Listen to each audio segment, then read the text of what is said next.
বাসায় আবারও ধান আসছে। তো প্রতিদিনের মতো সকালের কাজগুলো গুছিয়ে নিজেরাই ধানগুলো সব ঝেড়ে নেব। তাই সকালে সব পোষা প্রাণীদের ছেড়ে দিয়ে খেতে দিয়েছি। এবার ধান ঝাড়ার কাজটা শুরু করব।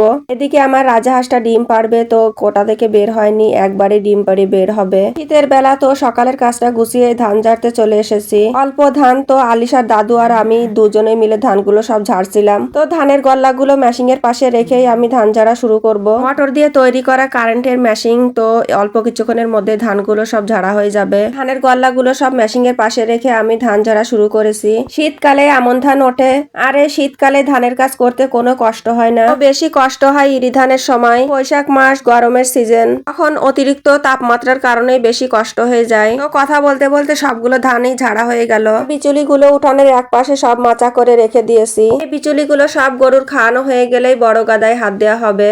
তো উঠানের সবগুলো বিচলি মাচা করে রেখে দিয়ে উঠানের ধানগুলো সব এক জায়গায় করে নিয়েছি। এবার ধানের ভেতর চিটা আর ধুলা পরিষ্কার করার জন্য বাতাসে উড়াতে হবে। এই ফুক্কো মেশিং এর বাতাসে আমি ধানগুলো সব উড়াবো। আলিশার দাদু এক ঝুড়ি করে ধান ফেলছিল আর আমি ফুক্কো মেশিং দিয়ে বাতাস দিচ্ছিলাম।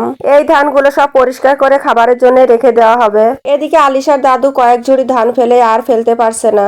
ওদিকে ভয়ে ধানে মেশিং দিয়ে বাতাস দিতেও পারবে না। তো কি আর করব, আমি নিজেই এক ঝুড়ি করে ধান ফেলে তারপরে মেশিং দিয়ে বাতাস দিয়ে নিচ্ছিলাম। এইভাবে করে সব ধানগুলো মেশিং এ উড়িয়ে নিয়েছি। মেশিং এর বাতাসে ধানের ভেতর থেকে চিটা আর ধুলাগুলো খুব সহজেই পরিষ্কার হয়ে যাচ্ছিল।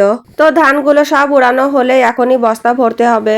এই ধানগুলো সব খাবারের জন্য রাখা হবে, সেজন্য আমি ধুলাগুলো ভালো করে পরিষ্কার করছিলাম। এবার সবগুলো ধানই বাতাসে উড়ানো হয়ে গেছে। চাপটা দিয়ে এক জায়গায় করে ধানগুলো এখনই বস্তায় ভরবো।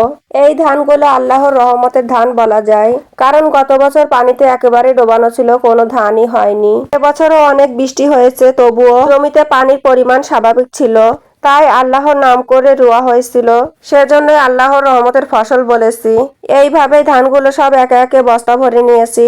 সবগুলো বস্তা ভরা হয়ে গেলে নিচে যে ধানগুলো ছিল সেগুলো আমি কুলা পেতে ঝেড়ে নিলাম। তো ধানগুলো সব পরিষ্কার করে উঠতে উঠতে দুপুর হয়ে গেছে। আমি তো উঠানে ধান ঝাড়ছিলাম আর আলিশা বস্তার উপর বসে ভাজা খাচ্ছিল। এবার বস্তাগুলো সব ঘরে উঠাতে পারলে দুপুরে রান্না করতে যাব। এবার একে একে বস্তাগুলো ঘরে তুলে চলে এসেছি রান্না করতে। তো অনেক কষ্টের পরও দুপুরে রান্না করব পাতাকপি ভাজি আর শোল মাছ ভুনা।